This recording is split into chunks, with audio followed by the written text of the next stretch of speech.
Hi, I'm Tom Salt, a medical doctor and functional medicine practitioner here at Just Be Well. And today I want to go over the whole blood micronutrient profile. So we've been talking about Lyme disease, and we've been talking about the idea that most people with Lyme disease, or most people who are exposed to the Lyme bug, fight it off on their own. They probably thought they just had the summer flu or whatever and just got over it. And then you have this chronic Lyme situation. So we're trying to figure out what's different and unique about you so that we can repair that so that the disease simply can't flourish. We talked previously about how we figure out which bugs might be in your system and how to, get rid of them. We talked about a very comprehensive tick-borne disease profile that looks at various bugs that can cause Lyme, various bugs that can cause Lyme-like diseases, various bugs that can cause diseases that mimic Lyme, and various co-infections and so on. But this test is about your nutritional status. We also talked about the organic acid profile previously as well. So this is called the whole blood nutrient profile. Now, the beauty of this is it's just a finger stick. So you can do this test, you can collect the blood at home. Especially in this time of COVID, trying to get to a lab and get them to draw your blood, it can be difficult. But with this test, it's kind of like a diabetic pokes their finger. You poke your finger, you drip blood onto a little card, you send it off to the lab. So it's very easy to do at home. Vitamins. It looks at all of these vitamins in your levels. So here is the current level, here's the previous person's level, and here's what we call the reference range. So this person, let's look at vitamin C. This person was 0.3. They've improved a little bit. They're 0.4, but we want them to be, probably up around 1 would be nice. So their vitamin C is low. We also notice that K2, vitamin K2, is low. It's improved. It's nearly doubled, but it's still lower than the probably 3 or 4 we'd like to see it at. We look at minerals, calcium, manganese, zinc, copper, chromium, iron, magnesium, and then the copper to zinc ratio. In this case, all good. And then we look at metabolites, so choline, inositol, carnitine, and MMA. These are all metabolites of various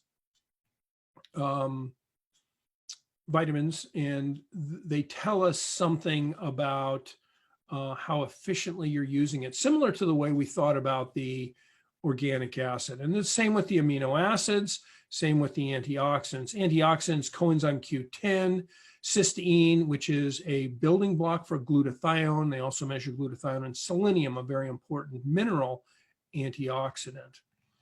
And then there's a discussion of each thing that was abnormal. So vitamins, vitamin C right here, it tells us vitamin C. Here it tells us the physiological function, how it gets depleted. Vitamin C is most commonly depleted in the absence of sufficient dietary intake. By the way, that's called scurvy when you're really truly deficient.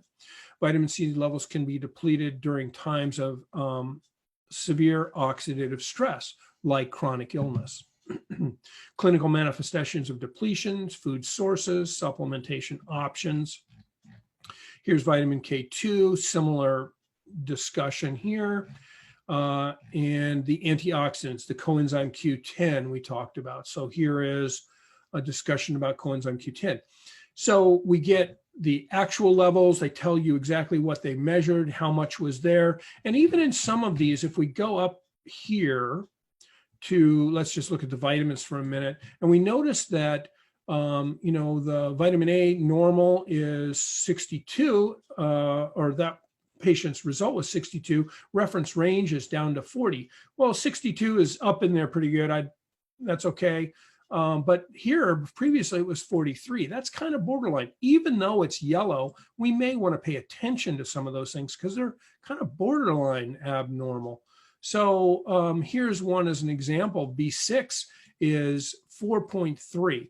It's much better than it was. It was 1.8, but it's barely inside the normal range. If the normal range is 4 to 83, you got to think that 4 or 4.3 probably isn't optimal. Optimal is probably someplace in the middle of this normal range, right? And if you're challenged, maybe even in the upper end of the normal range. So there's more to it than just green and red. We have to put some logic and thinking into this as well. So that is the micronutrient profile. And as always, at the end of the test, we have the discussion of what each abnormality means. All right, so that's just another way in which we look at you more deeply from a, not really a disease perspective, but from a wellness perspective. This test is making sure that you have all the nutrients necessary so that you have the opportunity for your body to work optimally and raise your level of wellness to the point where disease simply can't flourish. All right, we'll talk soon about another test.